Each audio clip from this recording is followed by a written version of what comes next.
Assalamualaikum, salam sejahtera dan selamat kembali semula ke channel Abang. Terima kasih sangat-sangat sudi nak dengarkan cerita yang Abang nak sampaikan.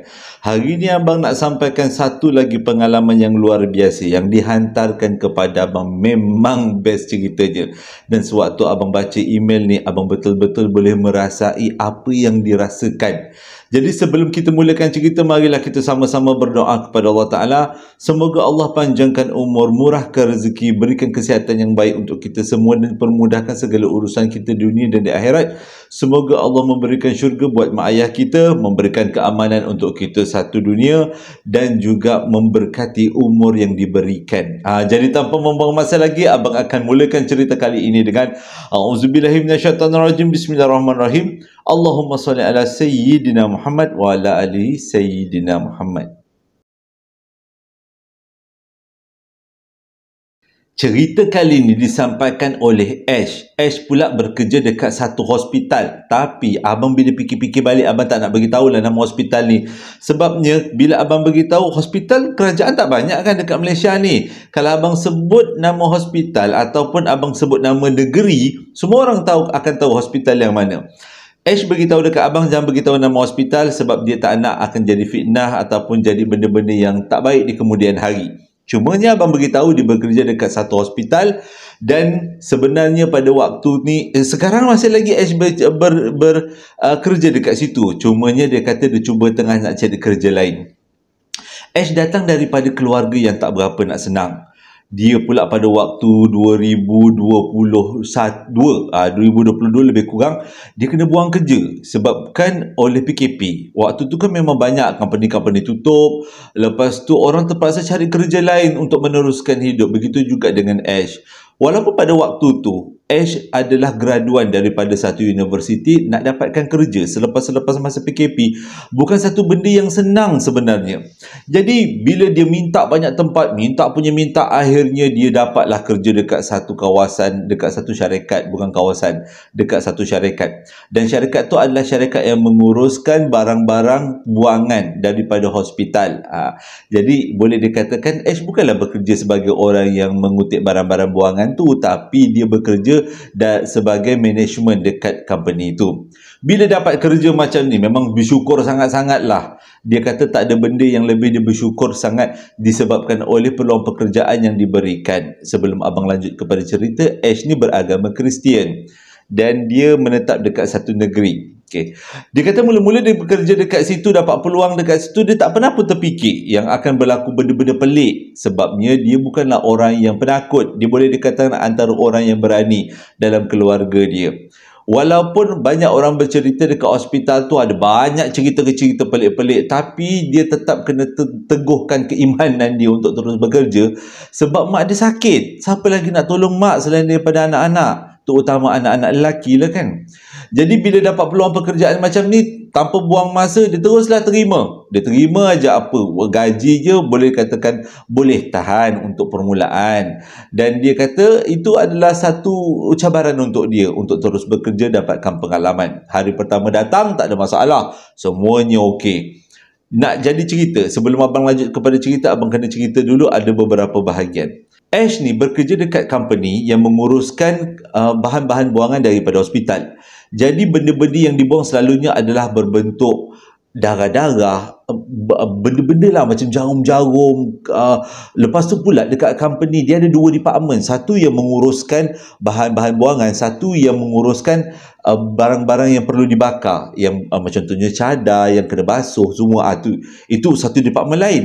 Dan department dia menguruskan barang buangan. Yang jadi masalah besarnya adalah dia je supervisor yang menguruskan bahagian barang-barang buangan.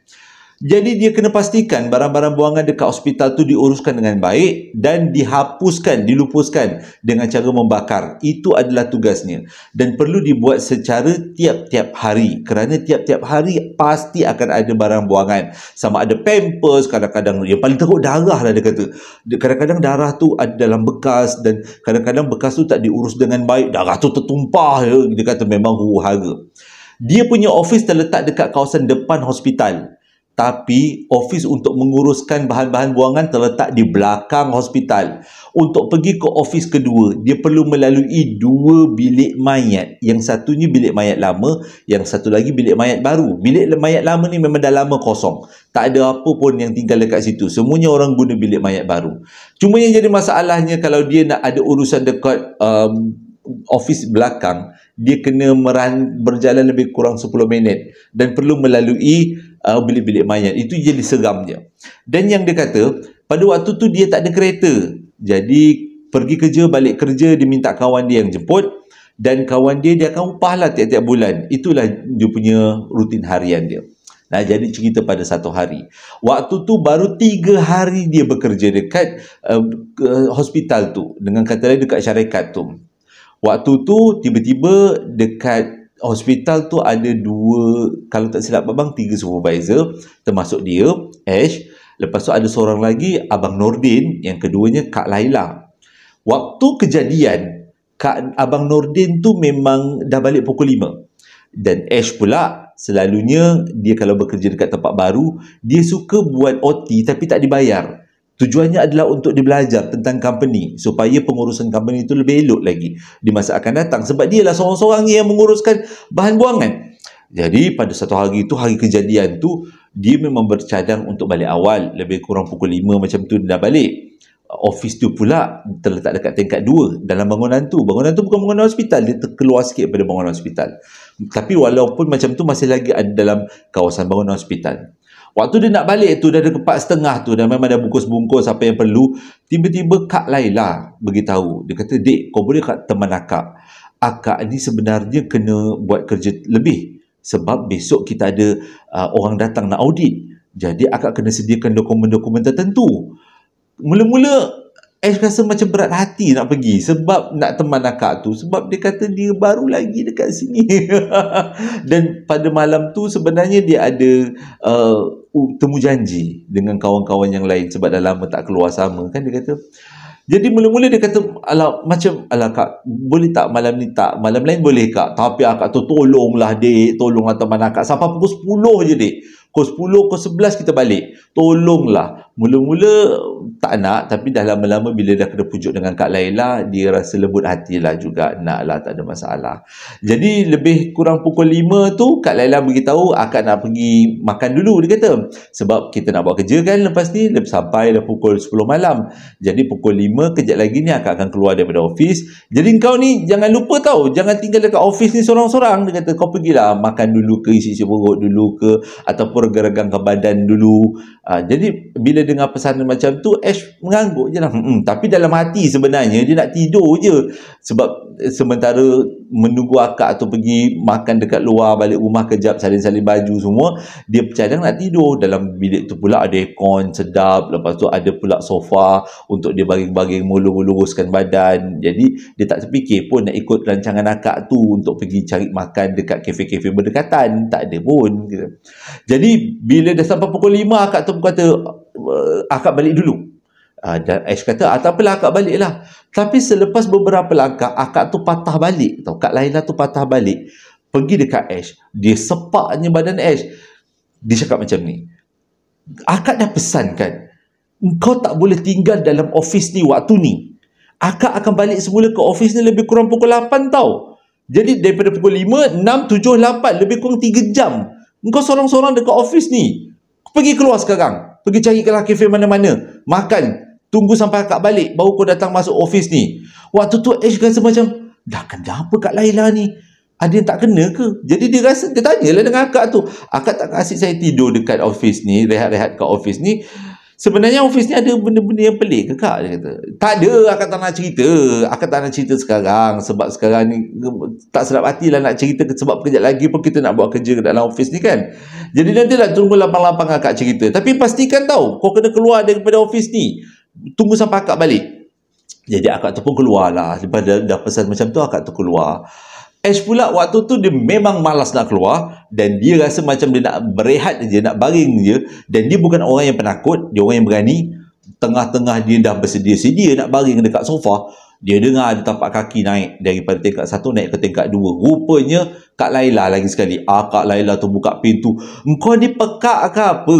Akak suruh kau pergi keluar daripada ofis ni. Keluar je lah. Jangan banyak bunyi. Bila dah macam tu, sebagai orang baru, kecut perut lah kan. Terus Ash capai handset, capai wallet, pergilah keluar ikut belakang akak tu. Akak tu pun keluar lah. Bila Ash keluar ikut dia, dia pun dah tak marah lagi lah. Akak tu naik kereta, buru pergi. Yang Ash pula pada waktu tu tak ada kereta. Nak pergi ke mana dia kata? Nak pergi ke kafe jauh. Tapi bila fikir-fikir balik, okey lah, ada satu kedai makan lah yang terletak tak jauh daripada tempat office dia. Dan kedai makan tu boleh dikatakan 5 minit perjalanan. Tak adalah jauh sangat. Jadi dia pun pergilah kat kedai makan tu. Sampai kat kedai makan tu, dia adalah beli roti, adalah dia beli barang-barang sikit, air sikit. Dah habis tu pula, duduklah kejap makan kejap. Lepas dah habis makan, dia rasa dah macam dah lama sangat melepak dekat kedai tu. Dia pun baliklah semula kat office. Office pula pada waktu tu memang terang benderang. Waktu dia balik tu lebih kurang pukul 7 malam tau. Lebih kurang 6.30 pukul 7 malam. Jadi dia baliklah dekat office. Sampai dekat office, tepat dekat office 7.30 malam dah gelap. Kalau dekat sikit lagi abang nak beritahu negeri mana. Sikit lagi. Jadi dia kata kalau dekat tempat dia, pukul 7.30 tu dah cukup gelap dah. Memang dah tak nampak cahaya matahari. Jadi Ash pun masuk dalam office. Dia tak ada rasa takut ni. Dia tak ada rasa seram, tak ada rasa apa. Tengah-tengah dia duduk tu, dia pun planningnya macam asal lah. Dia nak duduk, nak berteleku dekat meja tempat dia bekerja dan dia nak tidur. Tengah-tengah dia melayan mata tu, tiba-tiba dia dengar macam ada kerusi kena tarik. Dan bunyi tu datang daripada bilik mesyuarat. Dia pun pandanglah dekat bilik mesyuarat. Kedudukan dia dengan bilik mesyuarat lebih kurang 10 langkah je. Tak adalah jauh sangat. Dia tengok dekat bilik mesyuarat tu. Bilik mesyuarat tu gelap tau. Memang tak nampak sebarang cahaya. Walaupun dekat kawasan office tu terang, tapi dekat bilik mesyuarat tu memang ditutup lampu. Jadi dia diam je, dia tengok. Dia cuba pasang telinga. Tiba-tiba dia dengar ada sekali lagi bunyi kerusi ditarik. Macam kerusi beroda ditarik. Dan kali ini bunyi macam ada orang duduk dekat atas kerusi. Kerusi tu pula diperbuat daripada kulit. Jadi bila ada orang duduk atas dia, akan bunyi macam macam tu kan. Macam ada pelik sedikit bunyi. Jadi Ash pun tak terfikir, orang kot. Ataupun ada staff-staff yang masih lagi belum balik, yang masih ada lepak-lepak dekat bilik mesyuarat. Jadi dia pun dengan keadaan berani dan tak terfikir apa-apa, dia pun bangun lah. Dia pun bangun pergi dekat bilik mesyuarat. Dia tengok dalam bilik mesyuarat, pintunya terbuka, dia kata. Tengok dalam bilik mesyuarat, perhatikan tak ada apa-apa, hanya ada kerusi-kerusi, meja bulat dekat tengah, lepas tu ada papan tulis, itu je lah, tak ada apa benda pun. Jadi dia kembali dia semula ke tempat dia. Tengah-tengah waktu tu dia dah tak jadi nak tidur, rasa macam dah cerah pula mata. Capai handset. Main-mainlah handset. Tengah-tengah main handset, tiba-tiba dia dengar sekali lagi bunyi dekat dalam bilik mesyuarat, kerusi kena tarik dan ada orang duduk atas kerusi. Bunyi. Tapi kali ini bukan satu, lebih kurang 3 ke 4 kerusi yang ditarik. Seolah-olah macam mereka datang untuk bermesyuarat. Jadi Ash dah tahu, okey, ni bukan manusia dan dia tak nak ambil kisah, ambil campur, dia kena buat-buat berani sebab dia fikir mereka makhluk Tuhan, kita pun makhluk, mereka makhluk Allah, kita pun makhluk Allah juga kan. Jadi kita sama-sama di tahap yang sama. Jadi dia pun teruslah main handset. Yang peliknya, bila dia main handset tu dekat dalam bilik mesyuarat tu, kecoh tau. Kerusi tarik, kerusi tolak, orang duduk, orang bangun, orang berjalan. Dia dah rasa tak sedap hati. Dia nak buat macam mana, dia rasa macam risau tapi terpaksa buat-buat berani. Dalam keadaan dia cuba buat-buat berani tu, tiba-tiba bunyi tu hilang macam tu je dan keadaan kembali senyap. Dia tengok dekat jam, dekat pukul 8. Dia biarkan, dia kata pukul 8 kejap lagi Kak Laila mesti datang balik daripada rumah dia kan, sebab dia keluar kerja, dia katanya nak bagi makan. Tengah-tengah dia tunggu tu, lebih kurang 10 minit lagi nak pukul 8. Tiba-tiba dia dengar sekali lagi bunyi kerusi yang ditarik dan diduduk. Dan kali ini bukan datang daripada bilik mesyuarat, datangnya daripada bilik bos. Bilik bos pada waktu tu memang berkunci dan bilik bos dikelilingi dengan cermin. Boleh bayangkan cermin office yang bukan ada tingkap, dia cermin je. Dan Ash tengok daripada tempat duduk dia, jarak dia dengan bilik bos lebih kurang 5 langkah je. Daripada tempat duduk dia, dia boleh tengok dekat dalam bilik bos dia ada orang ke tidak.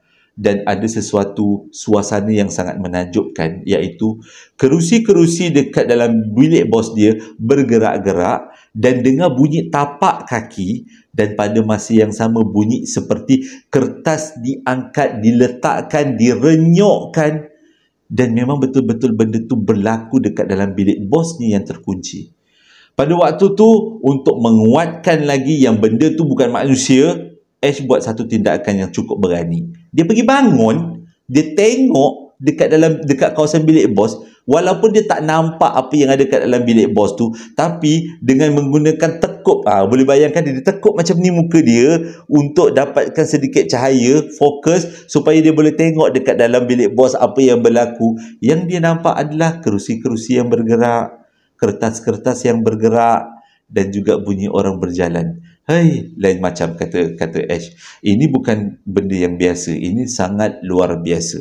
Dia ambil keputusan, aku kena buat sesuatu. Kalau aku terus macam ni, aku akan jadi lebih takut. Jadi, Ash pergi dekat meja dia pasang earphone kat telinga dia cocok earphone dekat handset dia dengar lagu.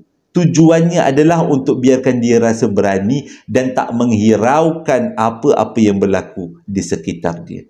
Tapi semakin kuat dia pasang lagu dekat handset dia boleh rasa, dia kejam mata waktu ni, dia boleh rasa dekat belakang dia orang mundar-mandir, berjalan-jalan. Dan yang paling teruk sekali pada waktu tu, bila dia tanggalkan earphone, sebab waktu tu dah pukul 8, so mesti akak Laila dah nak sampai. Waktu dia tanggalkan earphone daripada telinga dia tengok sekitar ofis dia riuh, seperti ada orang yang datang bekerja, dengan kerusi yang bergerak, kertas yang bergerak, seperti ada orang yang bekerja tapi kita tak nampak. Itu satu pemandangan yang cukup luar biasa, kata Ash. Dia betul-betul takut pada waktu tu. Dan dalam keadaan dia yang sedang takut, tiba-tiba dia dengar ada orang naik tangga. Dia tahu tu Kak Laila. Dan Kak Laila pun menjerit daripada tangga tu. Ash, kau ada ke tak? Kau ada kat office tak? Ni Kak Laila ni. Jadi Ash pun cakap, ada Kak, saya ada dekat atas ni. Waktu Kak Laila sampai dekat office tu, keadaan menjadi sunyi semula. Kerusi-kerusi yang tadinya bersepah-sepah, ditolak-tolak, ditarik-tarik, semuanya kembali ke tempat asal, kata Ash. Dan Kak Laila pun masuk. Bila Kak Laila masuk, Kak Laila marahlah. Kenapa duduk dekat office ni? Jadi sambil marah tu, Kak Laila cerita sebenarnya office mereka ni, walaupun bangunannya terpisah daripada hospital, tapi itulah tempat yang paling menyeramkan. Banyak orang kena kacau dekat situ. Jadi bila dah habis Kak Laila cerita, Ash pun cakap, Ash dah kena Kak tadi, tapi Ash tak takut sangat. Cumanya Ash melawanlah perasaan takut tu. Jadi Kak Laila pun senyum. Okeylah, maksudnya tu salam perkenalan untuk kau, dia kata. Jom kita buat kerja. Jadi sambil-sambil buat kerja tu, Kak Laila bercerita tentang kawasan office tu. Sebab Kak Laila memang dah lama kerja dekat situ. Dan lebih kurang pukul 10 malam, mereka pun balik. Dan sewaktu balik tu, Kak Laila pesan sekali lagi, next time, jangan memandai-mandai nak stay dekat office tu melebihi daripada pukul 8 malam. Kerana risiko, dia kata. Satu hari tu, Ash kena bertugas dekat kawasan office belakang. Yang jaraknya lebih kurang 10 minit lah jalan daripada office depan. Nak ke office belakang tu memang dia kena lalu 2 bilik mayat. Tapi bila dah banyak kali lalu, orang kata alah bisa tegal biasa kan. Kita dah terbiasa dengan keadaan macam tu. Daripada takut jadi tak takut lah. Lebih kepada fokus tentang kerja. Dekat dalam office belakang tu, waktu tu dia kena buat siapkan dokumen-dokumen untuk audit. Ini selang beberapa bulan daripada kes yang pertama. Jadi bila dah buat kerja tu, ada orang yang teman, iaitu ada seorang assistant supervisor, dan dia menolong Ash untuk sediakan dokumen. Selama-lama ni memang assistant tu akan duduk dekat kawasan office belakang yang memang dekat dengan kawasan bilik mayat, dan Ash akan duduk dekat office depan. Ceritanya dia kata, pada waktu tu mereka terpaksa buat kerja sampai pukul 10 malam. Dan bila pukul 10 malam, barulah Ash akan siap-siap berkemas untuk balik. Dia memang rutin dia dihantar oleh kawan dia dan juga dijemput oleh kawan dia. Dia tak ada kereta, dia kata. Itu je lah kawan dia, mujur kawan dia baik, hatinya murni suci. Bolehlah tolong-tolong dia, tapi dia bagilah duit minyak. Sebab dia memang tak mampu lagi nak beli kereta, dia banyak sumbang pada keluarga dia untuk memperkukuhkan ekonomi keluarga kan. Jadi pukul 10 malam tu dia turun daripada bangunan ofis belakang yang dekat dengan bilik mayat tu, dia tengok kawan dia yang namanya Helmi dah tunggu dekat depan kawasan gate. Jadi dekat gate yang paling depan sekali, memang boleh nampak lah daripada ofis belakang sebab kedudukannya agak berbukit-bukit. Jadi Ash pun berjalan, lalu dalam depan bilik mayat, jalan-jalan, pergi dekat kereta kawan dia. Sampai dekat kereta kawan dia, dia letaklah beg. Lepas tu dia kata, nanti tunggu kejap. Aku nak pergi thumbprint, yang scan jari tu kan, menandakan kita keluar daripada office. Jadi kawan dia kata, okey lah, pergi je. Jadi Ash pun pergilah. Thumbprint tu pula, dia punya duduknya dekat tingkat yang pertama, tapi agak ke dalam sikit.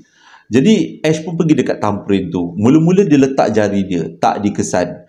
Error. Letak dekat 6 kali dia letak jari dia, barulah mesin tu boleh mengesan. Itu pun lepas dia tenyeh jari dia, dia bersihkan, letak sanitizer, letak gam lah apa supaya benda-benda yang ada melekat dekat jari ni tertanggal. Itu tujuannya, bagi betul-betul bersih. Makan masa lebih kurang 10 minit untuk buat benda tu je. Selepas dah dibersihkan betul-betul jari, barulah thumbprint tu boleh baca Ash punya ibu jari. Lepas tu dah habis tu, dia dah marah lah ni. Hati dah marah, dia dah panas lah ni. Sebabnya 6 kali selalu tak pernah pula jadi macam ni. Jadi dia pun dah habis thumbprint tu, dia baliklah dekat kereta kawan dia, kereta si Helmi. Sampai dekat kereta Helmi, muka kau main lagi. Dia punya pucat tak boleh nak cakap. Yang ada merahnya kat bibir tu. Sebab Helmi ni putih, dia kata merahnya kat bibir. Yang lain tu muka dia semua macam kena pulun dengan tepung gomak, putih je. Lepas tu dalam kereta tu, Ash pun cakap lah, jalanlah, kita dah urusan. Jadi Helmi pun barulah start kereta, barulah jalan. Dalam perjalanan tu Helmi kata tadi berlaku sesuatu benda yang cukup menakutkan, dia kata. Jadi tapi Ash dah faham keadaan office dia. Jangan cerita kat sini, kata Ash. Jom kita pergi cek kedai makan, kita lepak kat kedai makan, kita cerita kat kedai makan. Bila sampai kat kedai makan tu, barulah Ash tanya apa sebenarnya berlaku. Rupanya Helmi kata waktu Ash pergi thumbprint, yang si Helmi ni matikan enjin. Lepas matikan enjin, dia pun keluar daripada kereta. Tujuannya nak tengok keadaan-keadaan sekitar. Dia tak tahu sebenarnya office tempat Ash bekerja ni ada kisah yang seram. Jadi lepas dia keluar pada kereta, dia pun jalan-jalan sekitar. Tiba-tiba dia nampak dekat tingkat 2 office tu ada seorang perempuan. Perempuan tu berdiri, tapi bila dia amati betul-betul, perempuan tu tak ada muka. Muka dia polos, hitam macam tu je. Baju dia warna putih, rambutnya agak panjang sikit, dia macam pakai baju kurung. Waktu tu, bila dah nampak ada perempuan tak ada muka, takkanlah kita terfikir lebih make up kot. Takkan. Itu memang makhluk. Memang daripada bukan alam kita. Cepat-cepat si Helmi ni masuk dan balik dalam kereta. Dalam keadaan kereta, dia seorang-seorang dalam kereta dengan keadaan gigil-gigil ni, sempat juga dia jengah dekat melalui cermin. Tengok dekat tingkat 2, ada lagi tak perempuan tu? Ada lagi perempuan tu, duk tercegat je kat tepi tingkap. Lagilah yang seram sebab perempuan tu dia punya kepala dan badan itu mengarah ataupun memandang ke arah kereta Helmi. Kalau kita jadi Helmi tak kekecuk perut. Tak tahulah itu manusia ke bukan, tapi bukan manusia sebab muka bolong macam tu kan. Bolong tu maksudnya hitam macam tu kan. Jadi tak lama lepas tu Ash pun datang. Barulah dia pun bergerak ke kedai. Lepas tu Ash cakap, aku sebenarnya lupa nak beritahu, office aku tu memang agak keras sikit. Helmi kata ni bukan keras sikit, ni keras banyak. Hara aku tengok. Jadi betul lah yang aku nampak tu bukan manusia, Ash kata. Bukan manusia. Mujur, aku sebenarnya, kata Ash, dah tergerak untuk naik kat tingkat 2 sebab dah banyak kali thumbprint tak jadi-jadi. Aku nak pergi tingkat 2, aku nak ambil tisu. Tapi entahlah, aku rasa macam tak sedap hati nak naik tingkat 2. Jadi aku cubalah juga thumbprint dekat depan tu sampai selagi boleh. Kalau aku naik kat tingkat 2, aku mesti terserempak dengan budak perempuan tu. Dan yang paling menarik, budak perempuan tu berdiri dekat tingkap bilik bos dia. Yang mana kita semua tahu, bilik bos dia memang betul-betul berkunci. Takkan ada siapa yang boleh masuk. Itu lagi menunjukkan yang apa Helmi nampak bukanlah manusia, tapi sesuatu daripada alam sebelah. Kes yang ketiga ni menjadikan Ash bertimbang-timbang untuk cari kerja lain. Sebab kes yang ketiga tu memang betul-betul buatkan dia rasa tak sedap hati dan dia rasa macam ada yang tak kena. Ialah berkaitan dengan hospital kan. Kalau lebih-lebih lagi yang si Ash ni bekerja dekat dalam pengurusan bahan-bahan buangan kan, lagi susah. Jadi ceritanya pada satu hari tu, selang beberapa bulan daripada cerita yang kedua, dia ni terpaksa bertugas dekat ofis belakang sebab dia kata nak sediakan dokumen untuk ada orang besar nak datang lah, nak tengok bos besar, nak tengok, nak datang macam mana dia kerja, elok ke tidak. Pada waktu tu pekerja-pekerja syarikat tu tengah menguruskan bahan-bahan buangan daripada darah. Ada banyak darah yang perlu diuruskan dan darah tu adalah daripada orang yang mati bunuh diri. Ceritanya macam tu. Dan yang orang bunuh diri tu itulah yang berlaku dekat hospital tu pada waktu tu. Ceritanya agak kecoh juga sebab ialah pesakit tiba-tiba tengah dirawat tiba-tiba bunuh diri kan. Itu satu benda yang janggal di negara kita. Jadi dia kata, okeylah, tak apalah, biarlah pekerja-pekerja dia diuruskan. Bila dia dah berjalan daripada ofis belakang, depan tu nak pergi ofis belakang tu, sampai dekat ofis belakang tu, dia tengok pekerja-pekerja ni masih lagi tengah menguruskan, ada bekas-bekas darah, ada plastik-plastik yang penuh dengan darah, yang ada tiba-tiba entah macam mana lah dia kata. Susah nak cakap lah, benda ni memang dah kata nak jadi kan. Salah satu plastik yang mengandungi darah tu, yang darah orang yang bunuh diri tu, pecah. Plastik tu bukan besar, kecil je kata. Pecah plastik tu dan darah tu melempah dekat jalan dan pada waktu tu Ash tengah melangkah dan Ash pun pijak dekat darah tu. Waktu tu dia tak perasan dia pijak sebab otak dia weng tengah tinggal kerja macam mana buat dokumen. Bila dia terus berjalan memijak darah dan dia pun masuk dekat dalam kawasan ruang legar office, baru dia tengok dekat tapak kaki dia penuh dengan warna merah-merah darah. Waktu tu dia rasa Allahu Akbar. Allahu Akbar, dia Kristian. Dia kata, alamak, macam manalah ni, boleh. Dia marah jugalah dengan pekerja dia. Buatlah kerja elok sikit. Darah-darah ni hapuskan, bersihkan. Ni kita tak tahu darah ni ada orang penyakit HIV ke, hepatitis ke kan. Tapi pakai sarung tangan lah, kasut jangan tanggal lah. Janganlah tiba-tiba pergi jilat darah tu, waralah. Jadi dia pesanlah dengan pekerja dia uruskan betul-betul. Betul pekerja pun dia uruskan. Jadi dia pun naiklah dekat office, buat kerja lah. Nunik. Dia pendekkan cerita. Dia terpaksa extend kerja dia, buat overtime, lebih masa, pukul 10 baru dia balik. Tapi dia kata esoknya hari Sabtu. Jadi kalau kerja lewat masa pun, balik boleh rehat, tidur lebih masa lagi kan. Bila dia keluar daripada office, dia tengok kawan dia. Si Helmi tu dah ada tunggu dekat pintu depan dengan keretanya lah. Dan Ash pun, bila dia keluar daripada office yang kedua ni, dia dah rasa tak sedap hati tau. Sebabnya dia kata waktu dia terpijak darah tu, hati dia dah berkata-kata, malam ni akan berlaku sesuatu yang membuatkan aku rasa cukup cemas. Kita kalau betul-betul dengar hati nurani kita, kita akan dengar sesuatu bisikan. Dan selalunya bisikan tu adalah bisikan yang tulus ikhlas kan. Mungkin Allah nak bagi petunjuk ke macam tu. Jadi dia rasa macam akan berlaku sesuatu sebab aku dah terpijak darah orang yang tidak wajar. Matinya tidak wajar.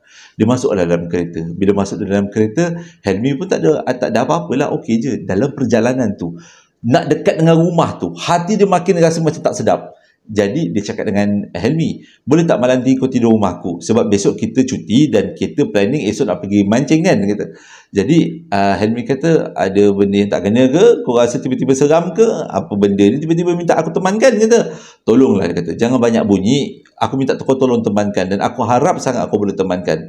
Jadi Helmi kata, don't worry brother. Dia dah siapkan baju dekat dalam bonet. Jadi bila-bila masa dia boleh tidur kat sini. Jadi pada hari malam tu dah siap-siap makan, dah siap-siap tukar baju, mandi semua. Ash pun tidurlah dengan Helmi dekat dalam bilik Ash. Dia orang tidur dekat atas satu toto lah. Masa tu dia kata tidur berdua kat toto tu. Badan masing-masing kurus. Dia kata muat lah toto tu. Bilik tu pun tak adalah besar sangat, kecil je. Tengah-tengah Ash tidur, tiba-tiba seram pula bang. Tengah-tengah Ash tidur, tiba-tiba dia terbuka mata. Dia tak perasan lagi waktu tu pukul berapa. Tapi dia memang mata dia jelas terbuka. Dia pandang kiri, dia pandang kanan. Dia tak nampak apa-apa sebab keadaan bilik yang gelap. Dia cuba gerakkan badan. Tak boleh gerak. Aku kena tindih ke, dia kata. Tak pernah dengar. Tak pernah alami. Tapi pernah dengar orang cerita. Dia cubalah gerakkan badan dia. Waktu dia tengah kecoh-kecoh nak gerakkan badan tu, tiba-tiba dia terpandang dekat pintu dia. Ni abang tak suka ni. Dia terpandang dekat pintu dia, gula-gula tengah menyandar. Tak nampak muka, memang complete set. Cantiknya. Jadi benda tu tengah menyandar dekat pintu. Waktu tu, kata Ash, dia menggigil satu badan. Dia menggigil, dia rasa nak terkencing, rasa macam tak tahu nak buat apa. Dia yakin yang ada dekat depan dia ni adalah yang ikut dia daripada hospital. Sebab selama alam dia duduk dekat bilik tu, tak pernah ada gangguan. Inilah kali pertama. Jadi dia terus teringat dengan darah yang dia pijak pada waktu siang tu. Mungkin darah tu kepunyaan tuan yang ada dekat depan dia. Benda tu bersandar dekat dinding, dekat pintu. Tak bergerak, dia diam je dekat situ. Dalam keadaan yang cukup menakutkan. Dengan pukul berapa pun tak tahu, kata Ash. Dia cuba untuk kuatkan semangat untuk keluarkan suara, jerit, minta tolong pada si Helmi. Supaya Helmi pun terjaga. Benda tu tetap juga tak bergerak, hanya menyandar pada pintu bilik tidur bilik Ash. Tengah-tengah keadaan dia takut tu, tiba-tiba dia sedar dekat atas kepala dia ada keluar sesuatu. Dekat atas kepala dia sebenarnya dia baring, atas kepala dia dinding. Tiba-tiba daripada dinding tu keluar sesuatu dan keluar satu muka lelaki yang agak mirip dengan Helmi yang tengah tidur dekat sebelah dia. Waktu tu lagi dia takut, dia kata. Sebab dia tahu yang muncul dekat atas kepala dia ni bukan Helmi. Itu adalah sesuatu, dia kata. Waktu tu dia dah cuba sedaya upaya untuk gerakkan badan dia, untuk dia kejut Helmi supaya bangun. Dia nganga mulut sebesar-besarnya dengan harapan suara dia akan keluar. Waktu suara dia hampir nak terkeluar, tiba-tiba benda yang menjengah dekat atas kepala dia ni bagi ayat macam ni. Jangan bising, benda tu jangan dikacau. Macam tu je dia cakap. Sama ada benda yang dimaksudkan adalah Helmi ataupun benda yang masih lagi duk menyandar dekat dinding, dekat pintu bilik tu. Jadi Helmi pula, Ash kata benda tu, pesanan tu sebenarnya beritahu dia supaya jangan bising, jangan kacau benda yang menyandar dekat pintu tu supaya terjaga. Jangan sampai dia terjaga. Tapi kedua-dua benda yang muncul pada waktu yang sama ni buatkan Ash betul-betul tolonglah, dia kata, Tuhan, bagilah dia peluang untuk selamatkan diri. Dia kata dia takut sangat dah ni, dia tak tahu nak cakap apa. Akhirnya lah doa dia didengari. Dia menjerit perkataan Tuhan sekuat-kuatnya yang menyebabkan Helmi terbangun, yang menyebabkan kedua-dua benda tadi hilang macam tu aja. Dan dia terus peluk Helmi dengan menggigil yang keterlaluan. Dia punya gigil tu sampai Helmi pun, kau kenapa ni? Kau okey ke tidak ni? Kenapa kau menggigil teruk sangat? Kata Helmi. Lepas tu Ash kata, aku nampak sekian, aku dah tak tahan, aku takut ni. Jadi Helmi pun terus capai handset, dia terus buka surah Al-Baqarah, ayat suci Quran lah. Jadi Helmi minta Ash duduk, kita duduk dan kita sama-sama berzikir ikut agama kita. Aku akan berzikir, engkau pun perlu berzikir dalam agama Kristian. Jadi malam tu kedua-dua ni tak tidur. Sambil baring ditemani dengan ayat suci Quran, sambil tu mereka berzikir berdua. Sampailah subuh. Waktu tengah berzikir tu, barulah Ash dapat tengok jam. Jam waktu tu menunjukkan pukul 3 lebih. Jadi dengan kata lain, waktu kejadian yang dia nampak gula-gula bersandar dekat dinding tu, waktu tu pukul 3 pagi. Macam tu lah lebih kurang. Jadi pada waktu tu bila dah semalaman, akhirnya azan subuh, barulah dia orang sedar daripada tidur. Bukan dia orang tak tidur, maksudnya barulah dia orang boleh bangkit daripada tidur, daripada katil. Lepas tu terus pergi mandi, siap-siap keluar pergi mancing. Waktu pergi mancing tu lah barulah Ash cerita dengan detail apa yang dia alami. Helmi pun terkejut juga sebab benda yang muncul dekat kepala Ash adalah serupa dengan dia. Dan sejak daripada tu, waktu balik kerja, pergi kerja ataupun nak pergi ke ofis belakang, Ash sangat berhati-hati. Dia tak nak terpijak dengan kotoran-kotoran tu, terutama darah. Sebab dia kata benda tu lain macam lah dia punya pembawaan. Dia berat sungguh, dia kata. Dan sekarang ni dia kata dia masih lagi mencari kerja baru. Dia tak tahan, dia kata. Penat dia kata kalau hari-hari bila kena buat OT, lepas OT macam-macam pula bunyi dengan orang muncul lah apa-apa. Jadi dia tengah cari kerja baru. Dia harap dia akan jumpalah kerja yang lebih sesuai.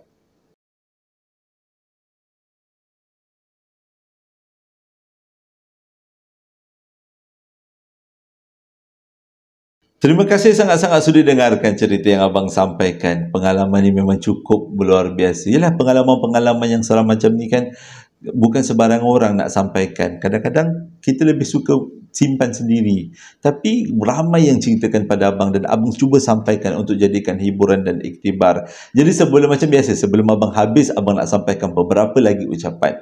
Ucapan yang pertama datangnya daripada Nur Madihah Irdina. Dia nak ucapkan selamat hari jadi buat anak buah dia yang bernama San Al-Mikail bin Ahmad Firdaus. Gimana sedap lagi.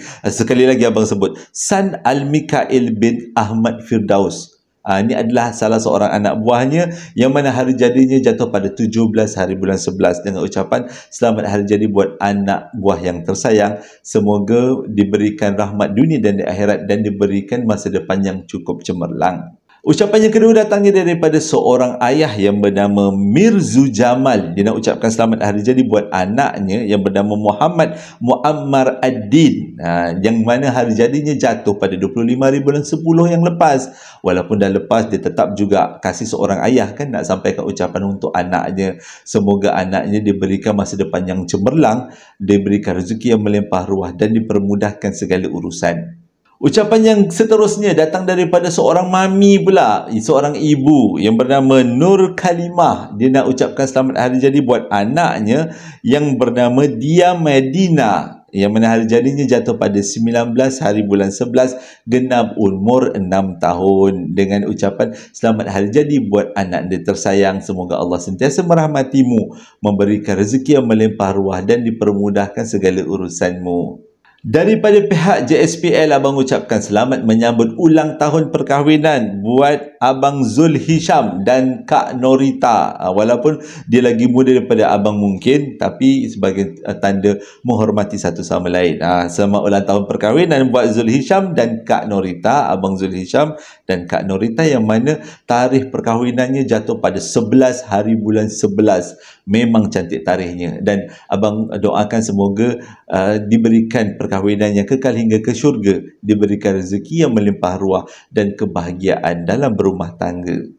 Ucapan yang seterusnya datang daripada seorang bonda yang bernama Z7. Dia nak ucapkan selamat hari jadi buat anak dia yang bernama Muhammad Nazran Wazian, yang mana hari jadinya jatuh pada 17 hari bulan 11, genap umur 5 tahun.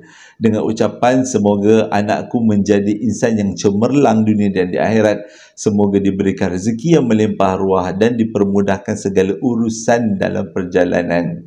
Ucapan yang seterusnya datang daripada Siti Mashita. Dia kata dia nak ucapkan selamat hari jadi. Dia minta abang ucapkan selamat hari jadi. Jadi abang di sini abang ambil kesempatan untuk ucapkan selamat hari jadi buat Siti Mashita dan juga kembarnya Mazida. Mungkin namanya Siti Mazida mungkin.